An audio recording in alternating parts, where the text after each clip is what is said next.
Bonjour mesdames et messieurs, nous nous retrouvons une fois de plus cette semaine pour décrypter l'actualité. Aujourd'hui, nous allons parler de la nouvelle carte universitaire. Pourquoi cette nouvelle carte fait autant polémique? Nous allons en discuter avec monsieur Josué Merwenou. C'est cela. Vous êtes journaliste au quotidien La Nation. Exact. Alors dites-nous déjà, c'est quoi une carte universitaire? De la compréhension que j'ai, une carte universitaire permet de recenser un peu l'ensemble de ce que nous avons comme entité de formation en matière d'enseignement supérieur. Je crois beaucoup plus du côté du public, donc les universités et centres universitaires publics. Donc l'atlas universitaire, si j'ai bien compris, permet de circonscrire ou de délimiter l'ensemble des centres de formation de l'enseignement supérieur qui relèvent du domaine public. Je vais dire ça comme ça. Alors donc je suppose qu'on en avait déjà une.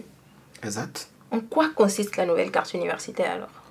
Il faut dire que l'ancienne carte universitaire que nous avons faisait au total, je crois, 7 universités et plus d'une vingtaine de centres universitaires un peu éparpillés sur l'ensemble du territoire national, aussi bien des universités pluridisciplinaires que des universités thématiques réparties sur l'ensemble du territoire national. Donc, premier objectif, renforcer l'unité nationale au niveau de la nouvelle carte universitaire. Secondo, il était question d'éliminer un peu un certain nombre de centres universitaires qui d'abord n'avaient pas les infrastructures qu'il faut, n'ont pas des enseignants dont ils ont besoin, dans le même temps sont obligés de compresser tout au long de l'année universitaire les horaires de cours, et puis également l'enseignement ne se déroulait pas dans les conditions idoines. Et donc pour freiner tout ça là et maintenant permettre à ce que les étudiants puissent bénéficier de meilleures formations, cette carte a été réduite à 4 grandes universités, 2 universités pluridisciplinaires et 2 universités thématiques.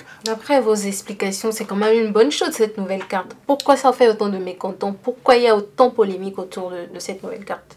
C'est vrai qu'aujourd'hui, il y a dans certaines localités de notre pays des populations qui se soulèvent estimant qu'on veut arracher à leur ville ou à leur localité son statut de ville universitaire. Je pense qu'il ne faut pas voir les choses de cette manière-là. Donc, il faut avoir une vision beaucoup plus futuriste de la chose. Et à partir de ce moment-là, je trouve que polémique, il ne devait pas y avoir.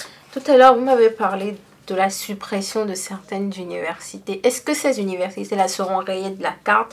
Elles n'existeront plus? Comment est-ce que ça va se passer? Aucun centre universitaire n'est supprimé. En tout cas, pas pour le moment.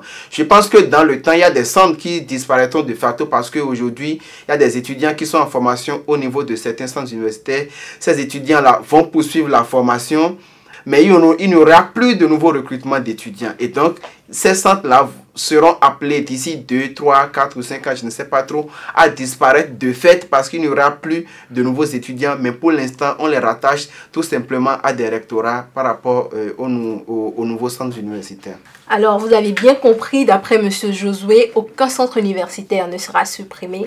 Aujourd'hui, il était question de la nouvelle carte universitaire.